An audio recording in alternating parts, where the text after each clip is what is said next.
Hey everybody, it's Mike over at Taxes and Bricks. Welcome to episode 55. And day late because I couldn't get Monday, Tuesday's video uploaded till yesterday, which normally yesterday would have been a Lego day. So today is Lego Day! Woo! Yay, exciting. Got 4 fun sets to show you today. Won't get into too much detail on them because they kind of, speak for themselves a little bit here. So we got 3 architecture sets, and I started working on the Star Wars helmet series, kind of in reverse order from when they were released to some degree. But that was just because I reached into the backlog and grabbed a box and didn't really pay attention to which one it was. So also going to show you a fun way that I'm going to display the helmet series, which I think is great. It's going to save some shelf space, but also I think you're going to see it's going to be able to fill up some blank spaces on the walls. So hang in there one sec. We're going to switch over and I'm going to show you the architecture set. So we're going to jump into the helmet and we'll go from there. So I'm not really sure if this one kind of qualifies as a sort of monument or building of national importance. This is Lego House in Billund, Denmark.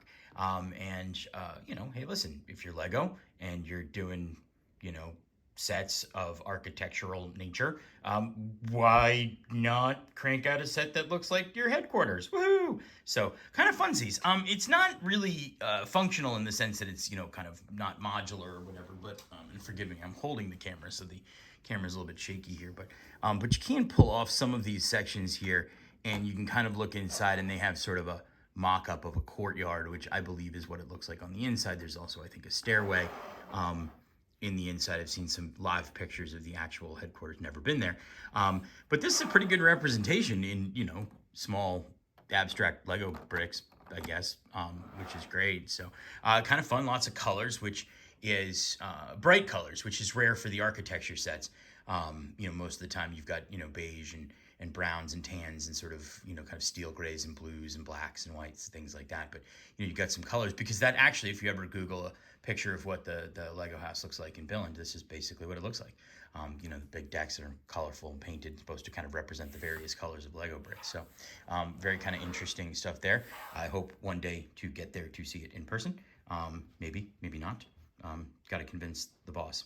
Anyway, next set I put together here is the 2020 version of the White House. So I think I've shown you guys the 2010 version. 10 years later, they cranked out a much more detailed version of this that included not just the mansion, but also the East Wing and the West Wing of the White House. And so you can kind of see, if you've ever kind of been to the White House or you've ever seen photographs of it, you've got the sort of wings that come off of the side.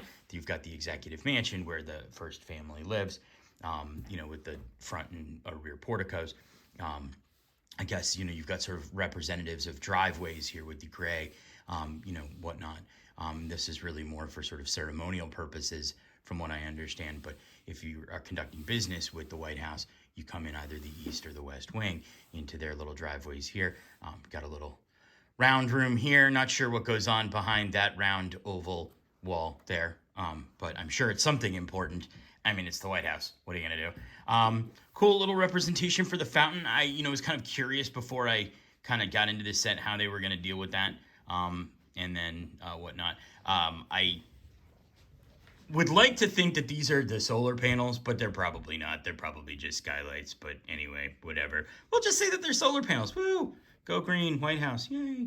And then they do these little kind of knobby tree things, just to kind of represent some foliage, because I think otherwise, if you didn't really have them on the set, I think it would just kind of look a little weird. And so you do kind of need, bushes and things for the first doggy and kitty to hide when they escaped from the White House. So great fun set. Definitely on the larger side in terms of shelf coverage, probably akin to the Capitol and Robbie House and a couple of the other larger sets that are out there and whatnot. So I don't know exactly where this is going to go. This one's going to have to require a little organizational management there on the shelves. But really cool set. I really actually like it a lot. Also, some people may not know this about me, but second only to Lego, I am obsessed with the show The West Wing. I absolutely love it, and I think it's great and whatnot. So, anyway, this is the 2020 White House. And next we have Shanghai. Ooh, tall buildings. Yay, exciting.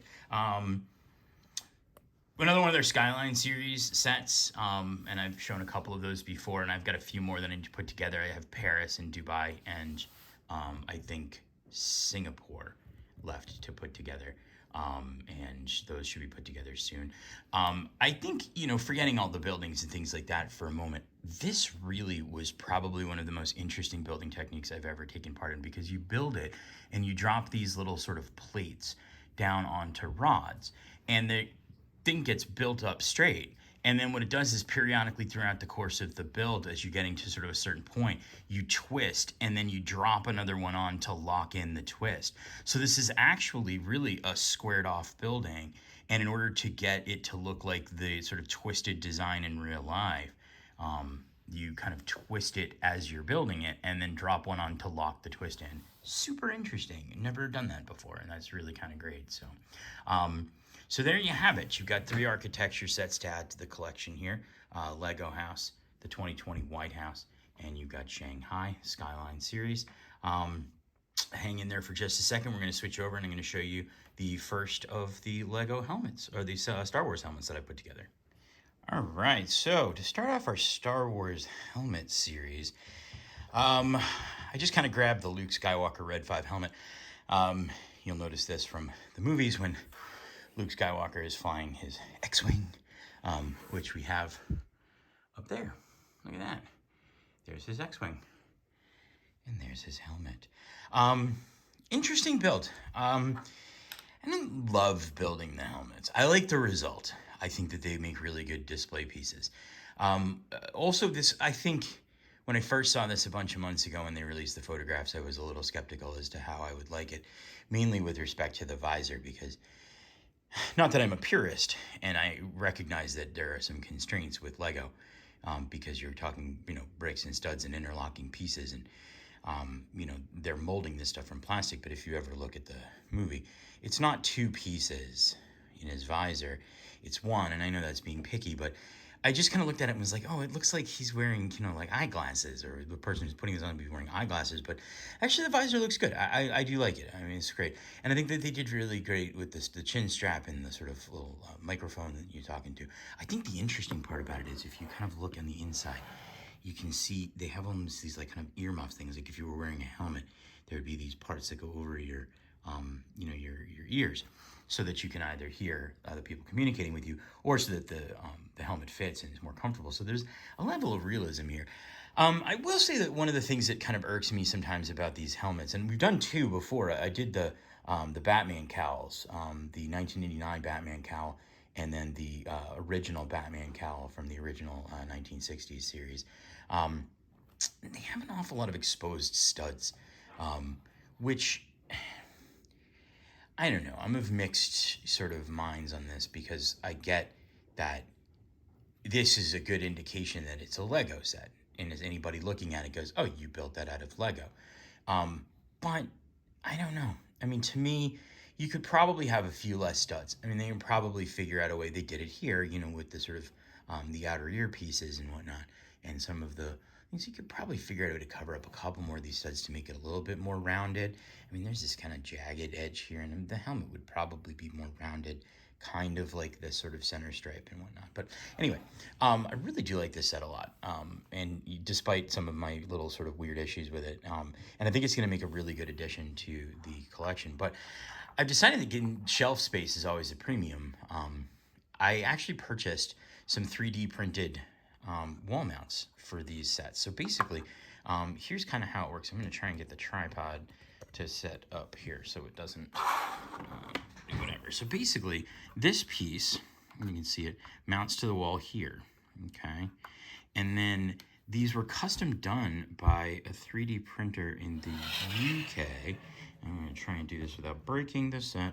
And essentially, you mount it on the wall like this, and then it slides in, and it's designed just to fit precisely with this particular Lego set.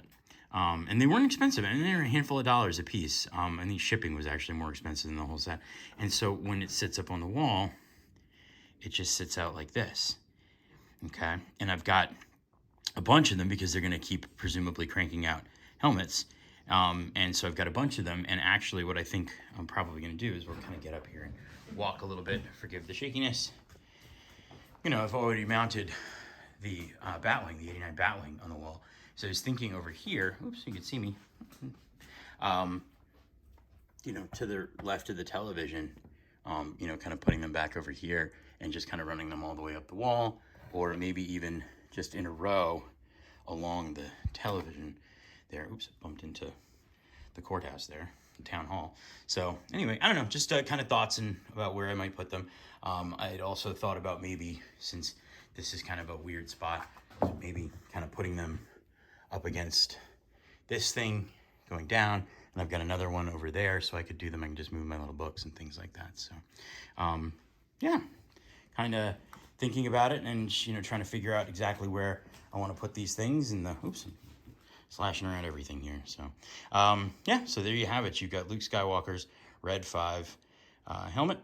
It's part of the helmet set. I've got a bunch more. I've got the Dark Trooper, I've got Mandalorian, I've got Boba Fett, I've got Darth Vader, and a bunch. So yeah, cool. So that is the first of the helmets, and we'll have more to come.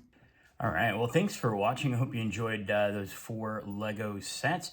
Stay tuned tomorrow. I don't really have a lot of questions that I got this week.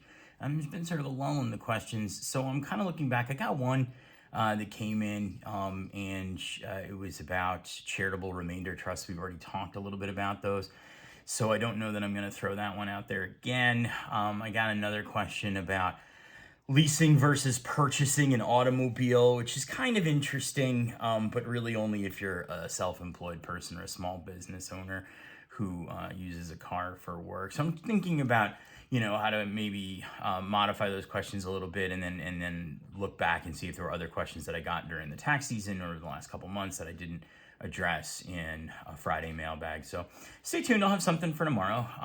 In the meantime, don't forget to like this video, leave a comment.